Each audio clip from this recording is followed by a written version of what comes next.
நாமத்தினாலே அன்பின் வாழ்த்துதல். தேவன் நல்லவர். இந்த நாளிலும் தேவன் உங்களுக்கு நன்மை செய்கிற கர்த்தராய் இருக்கிறார். ஆண்டவர் உங்களோடு பேசுவாராக. நீங்க எதிர்பார்த்து காத்திருக்கிறீங்களா? தேவன் அந்த சமாதானத்தை, அந்த சந்தோஷத்தை, விடுதலையை உங்களுக்கு கொடுத்து உங்களை எப்பவுமே தைரியப்படுத்த அவர் வல்லமை உள்ள கர்த்தராய் இருக்கிறார்.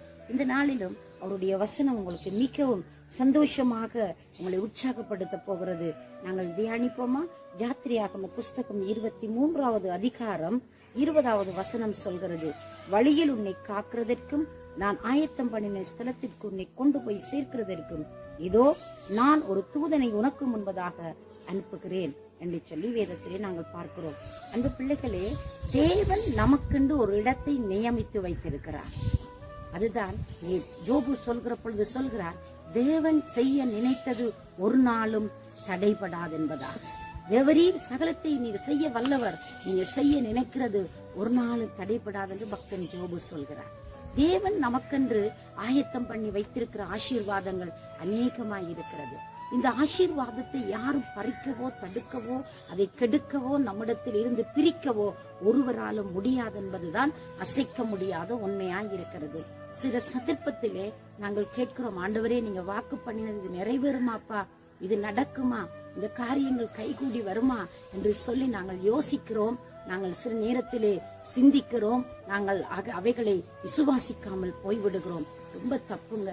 அன்பு பிள்ளையே, நீ ஆண்டவருடைய சமூகத்திலே இருக்கிறாய் என்றால் உன் தாய் உருவாக்கும் முன்னே, உன்னுடைய தாயே உருவாக்கும் முன் உன்னை குறித்து அவர் ஒரு திட்டம் வைத்திருக்கிறார்.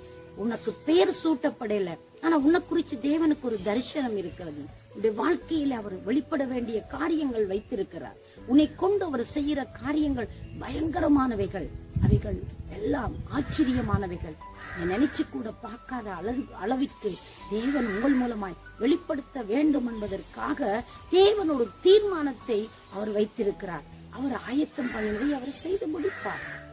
வாருங்களேன், இஸ்ரவேல் மக்களை காப்பதற்கு முன்பதாக அங்கே எகிப்திற்கு யோசேப்பு கொண்டு போகப்படுகிறார். எவ்வளவு ஆச்சரியம்! தம்முடைய பிள்ளைகளை போஷிப்பதற்காக, தம்முடைய பிள்ளைகளுக்கு ஜீவரட்சணை செய்யும்படியாக, தம்முடைய தெரிந்து கொள்ளப்பட்ட மக்களை ஆதரிப்பதற்காக, அவர்களை குறைவின்றி போஷித்து வழிநடத்துவதற்காக தேவன் எல்லாவற்றையும் ஆயத்தம் பண்ணுகிறார். உண்மையிலேயே நம் தேவ சமூகத்தில் சில நேரங்களிலே தேவனுடைய வார்த்தையை தியானிக்கிற பொழுது ஆச்சரியப்பட்டது. தேவனுடைய ஆயத்தங்கள் எவ்வளவு அழகானவைகள், எவ்வளவு மகிமையானவைகள், எவ்வளவு மகத்துவம் நிறைந்தவைகளாய் இருக்கிறது. பாருங்களேன், தேவன் ஆயத்தம் பண்ணி ஒரு காரியத்தை திட்டம் பண்ணி அவர் வைத்திருந்தார் என்றால் அதை செய்ய தேவன் வல்லமை உள்ளவராய் இருக்கிறார். சில நேரத்தில் நம்ம முந்தி அவசரப்படுகிறோம். இது எனக்கு இப்பொழுதே கிடைத்து விட வேண்டும், இது இப்பொழுதே நம்மளுக்கு அது அங்கே பெற்றுக்கொள்ள வேண்டும் என்று சொல்லி நாங்கள் அவசரப்பட்டு முந்தி நாங்கள் காரியத்தை செய்வதனாலே சில வேளையிலே மனச்சோர்வுகளை நாங்கள் சந்திக்க நேரிடுகிறது. அந்த பிள்ளைகளே, இந்த நல்ல நாளிலே தேவன் ஆயத்தம் பண்ண இடத்திற்கு உன்னை கொண்டு போய் சேர்ப்பார். உடைய வாழ்க்கையில் ஒரு திட்டம் வைத்திருந்தார், உடைய வாழ்க்கையில் ஒரு உயர்வுக்கு நேராக தேவன் நடத்த வேண்டும் என்ற ஒரு தீர்மானம் வைத்திருந்தார். அவர் ஏற்ற காலத்தில் உங்களை கொண்டு போய் அங்கே அந்த இடத்திலே சேர்ப்பதற்கு அவர் வல்லமை உள்ள கர்த்தராய் இருக்கிறார். இதற்கு நீ குறுக்கு வழியை நாட வேண்டிய அவசியம் இல்லை, கையாள வேண்டிய தேவையும் இல்லை. தேவன் குறித்த நேரத்தை, காலத்தை குறித்ததை அவர் உனக்கென்று வைத்திருக்கிறதை யாரும் பறிக்க முடியாதுங்க, யாரும் கெடுக்க முடியாது, யாரும் தடுக்கவும் முடியாது. இதுதான் உண்மை. யோசேப்பை தேவன் பாருங்களேன், அந்த எகிப்தியலுக்கு அங்கே விற்றார். அந்த இடத்திலே சிறையிருப்பு வந்தது. ஆனால் யோசேப்பு அதிகாரியாய் இருக்க வேண்டும் என்பது தேவனுடைய தீர்மானம். அந்த அதிகாரியாய் இருந்து அந்த காரியங்களை சேகரித்து அந்த மக்களை போஷிக்க வேண்டும் என்பது யோசேப்புடைய வாழ்க்கையிலே தேவன் வைத்திருந்த திட்டம். அதுதான் இவனமாய் வார்த்தை சொல்லுகிறது, தேவன் சொன்ன வார்த்தை நிறைவேறும் அளவு அது அவனை புடமிட்டதா.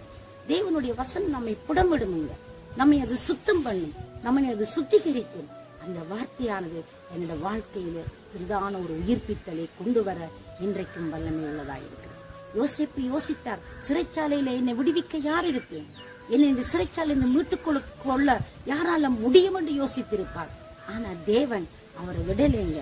அந்த சிறையில் இருந்து தேவன் கொண்டு வந்தார். யோசேப்பு எதிர்பார்த்த மனிதன் அவரை காப்பாற்றல, அந்த பான பாத்திரக்காரன் அவனை உயர்த்தல.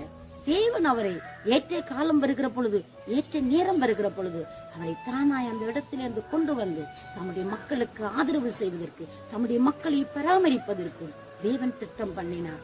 இதுதான் தேவனுடைய செயலாக இருக்கிறது.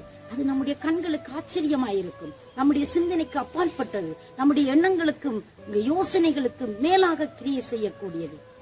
நண்பு பிள்ளையே, இன்றைக்கும் நீ ஆயத்தம் பண்ணின ஸ்தலத்திற்கு உன்னை கொண்டு போய் சேர்ப்பார். நீ அவசரப்படாது. ஆண்டவர் என்ன கண்டு கொள்ளலே, ஆண்டவர் இந்த காரியத்தை வாய்க்க பண்ணல, ஆண்டவர் என்ன கைவிட்டாரோ ஒன்று சொல்லி நீங்க ஒரு நாள் யோசிக்க வேண்டிய தேவையே இல்லை. அவரை நோக்கி பாருங்க. அவரை நோக்கி பார்த்தவர்கள் பிரகாசம் அடைந்தார்கள், அவர்களுடைய முகங்கள் வெட்கம் அடையவில்லையா? அவரை நோக்கி பார்க்க ஆயத்தமா? இந்த காலையில உங்களோட பயணத்தை தொடர போறீங்களா? நல்ல ஒரு வேலைக்கு நீங்கள் ஆயத்தமாய் கொண்டிருக்கிறீங்களா?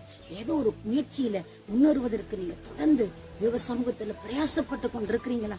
தேவன் அந்த காரியத்தை பார்க்கிறார். உங்களை பார்க்கிலும் உங்கள் மேலே அதிக கரிசனை கொண்டவர் என ஆண்டவராய் இயேசு. இந்த காரியங்களை எல்லாம் அவர் பொறுப்படுத்தி நடத்துவார்.